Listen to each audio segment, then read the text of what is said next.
Nakakabahala ang mga pahayag na narinig natin nitong mga nakarang araw. Nandyan ang walang pakundangang pagmumura at ang pagbabanta ng planong ipapatay ang ilan sa atin. Kung ganun na lang kadali ang pagplano sa pagpatay ng isang presidente, paano pa kaya ang mga pangkaraniwan na mamamayan? Yang ganyang kriminal na pagtatangka ay hindi dapat pinapalampas. Yan ay aking papalagan. As a democratic country, we need to uphold the rule of law.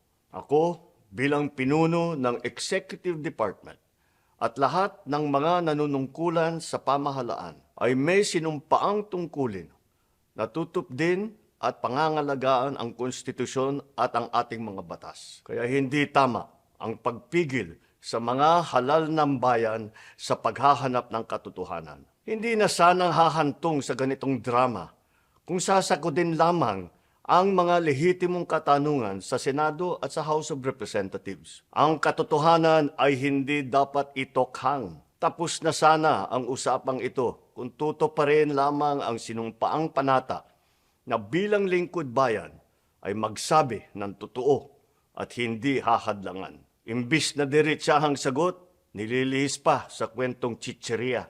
Hangad ko na matuldukan na itong mga pangyayaring ito sa paraang matiwasay at magdadala sa atin sa katotohanan. 12 taon din ako nanungkulan sa magkaparehong kamara ng Kongreso. Batid ko ang kapangyarihan iginawad sa kanila ng taong bayan at ng ating konstitusyon. Dahil dito, iginagalang ko ang kanilang gawain bilang isang independenteng sangay ng ating republika. Kahit ang buong executive branch, lahat ng mga ahensya ay hindi nakakaligtas at parating sumasailalim sa kanilang masusing pagsusuri. Bilang isang bansa, marami tayong mga paghamon na dapat harapin at mga suliraning dapat bigyan ng lunas. Sa kabila ng mga pambabatikos, nakatuon ang aking pansin sa pamamahala.